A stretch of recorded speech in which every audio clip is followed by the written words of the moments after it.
Bonjour everyone, so today I'm going to talk about the Slanted Grid second edition, and as you can see on the top right, this is the layout I'm going to recreate for you. So you have actually 1, 2, 3, 4, 5, 6, 7 photos total, 5 vertical and 2 horizontals.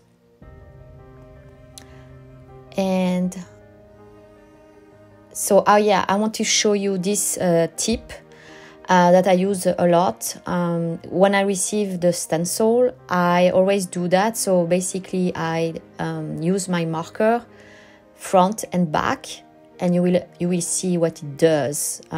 You can see way better the copyright and the name of the stencil.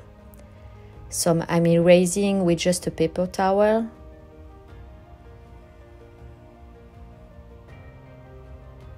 And then you will see that now you can better read the name.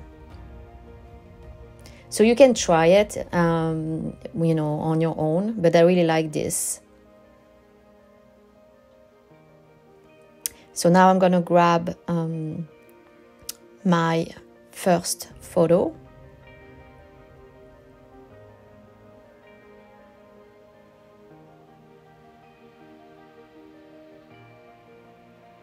So I'm gonna go with this one.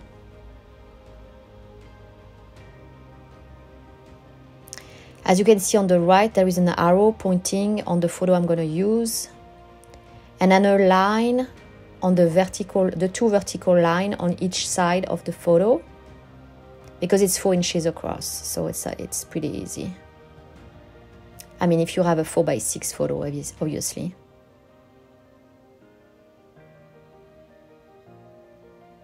So now I'm done tracing. I'm grabbing my guillotine.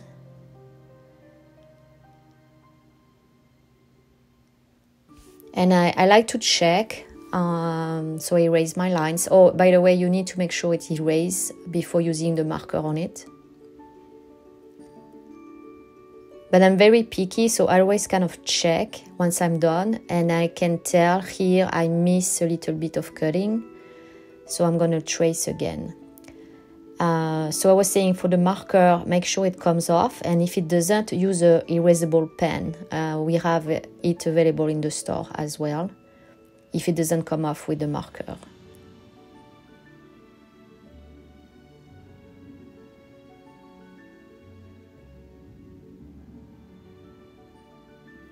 So here you see there is a little bit of photo that I should be cutting, so I'm going to remove that part.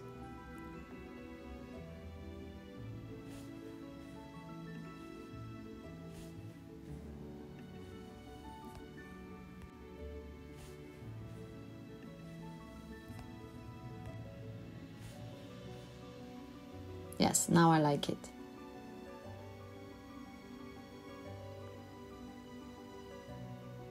That's the magic number. So when you're part of the Léa France Academy, you win some magic numbers when you watch some of my videos. So just to explain why you have a magic number appearing, like by magic. So the next photo is this one, as you can tell on the right with the white arrow.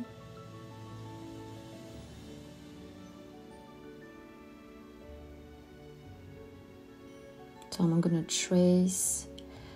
I traced before to help me to know what size of photo I will take, and I'm using how you call it,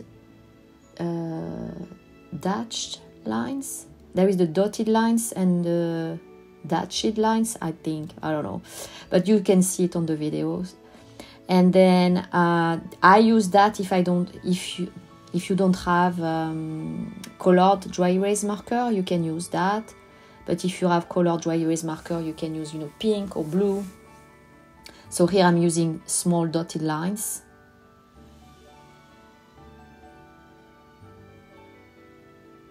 To trace on this photo.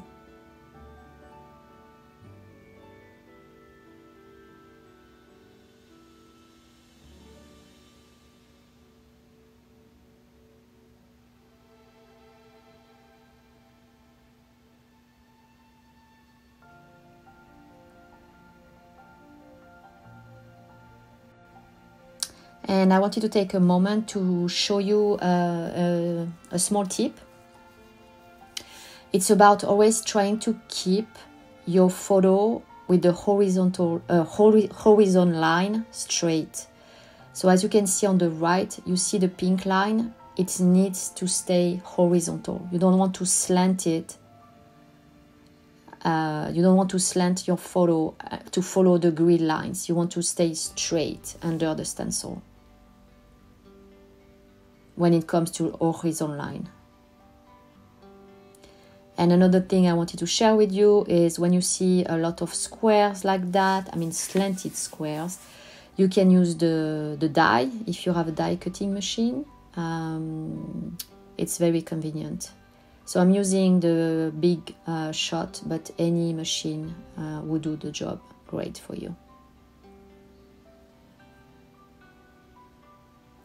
Now going back to the layout, I'm gonna trace the top left. And this time, see, I'm using a colored dry erase marker, and I realize I'm doing a mistake, so I'm gonna fix that. Erase, and then use this shape on my photo.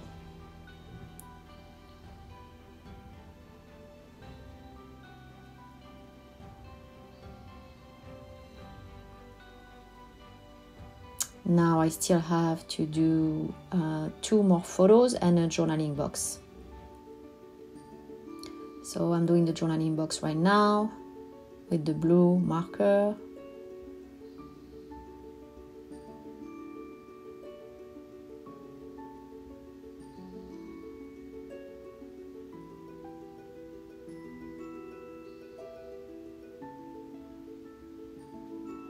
And then the top photo with the flower, the red flower.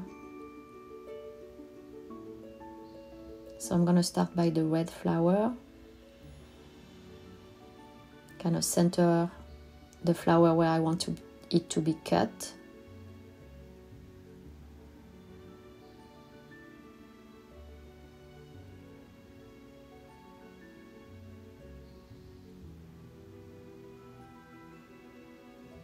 I didn't trace on the right side because it's on the edge of the photo, so I don't need to.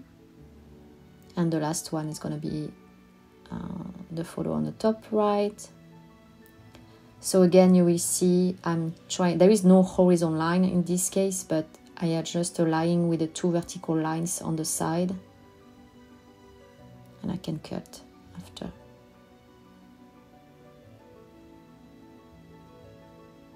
Yeah, there was also this one. I forgot about this one. So the last one.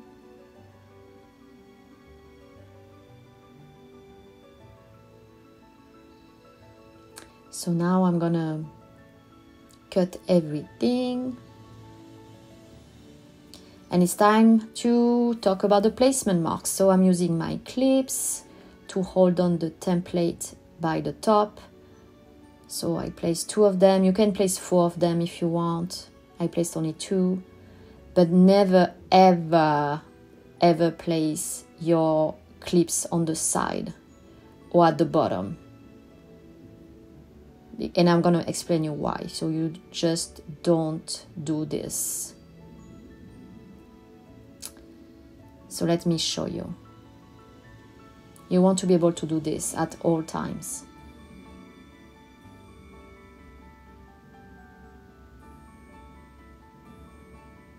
And you will understand better when I will show you something later. Oh, and that's a wonderful mechanical pencil that can erase very easily on dark paper. So that's why I wanted to show you this pencil. So I'm doing all my placement marks. And to make sure I didn't forget any, I can lift and see I forgot the journaling box. So I'm like, okay, easy to fix. And then I can write journaling box. That's why it's so important to not secure your stencil all the way. You want to be able to lift at any time. It's so much easier. So I'm going to use yellow paper because there is yellow in this photo. I'm gonna do the journaling box in yellow, but I'm gonna write in red on the top of it to remind, you know, the red in the two flower photos. And now it's time to glue everything down.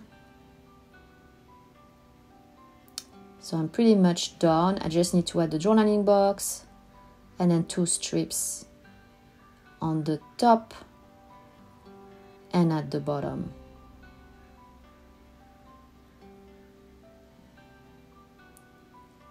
And I wanted to show you how easy it is to erase the marks. You just use the eraser that comes with it and you're done. So now to clean the stencil, I'm using just a regular paper towel, but I have a whole video on that. And actually I realized that you can also use the magic eraser that is sold in any grocery store. The magic eraser works wonderful on the template. And I'm going to show you a last tip to create a booklet effect. So you have 10 rows of squares. I mean, it's not squares, but slanted squares. And in the middle, so you count 1, 2, 3, 4, 5. In the middle, you trace, like I'm doing right now. And I'm sorry, my heater just turned on. So that's not the good timing for that. So I'm going to stop the recording and remove the heater. Okay, so I have my heater off. I will be freezing by the end of this video, but anyway, I'm just kidding. It's okay in my house. So you trace the rest on the right side, and then you have a booklet effect that I really love. It's very easy to do. And you can even do that on 2 pages, side by side, and you do the whole grid and then you flip it over. It's up to you. Oh, I never do that. So you see how I'm tracing and the paper is under? Well, no, you don't do that. So it's not something you should do, but I did during the video. And the reason why I'm not tracing the whole line from top to bottom is because it's a lot harder to see actually when you trace. So I'm going to remove that line and you will see it's a lot easier to kind of see if you're not aligned with your 2 pencil lines. And when you have black on it, it's make it harder. So I don't recommend to do the whole line. That's why I'm doing this way. And then you have the copyright and the name. So when you flip it, you know exactly, you know, where you're at. And that's it. So thank you so much for watching this video. I see you soon. Bye.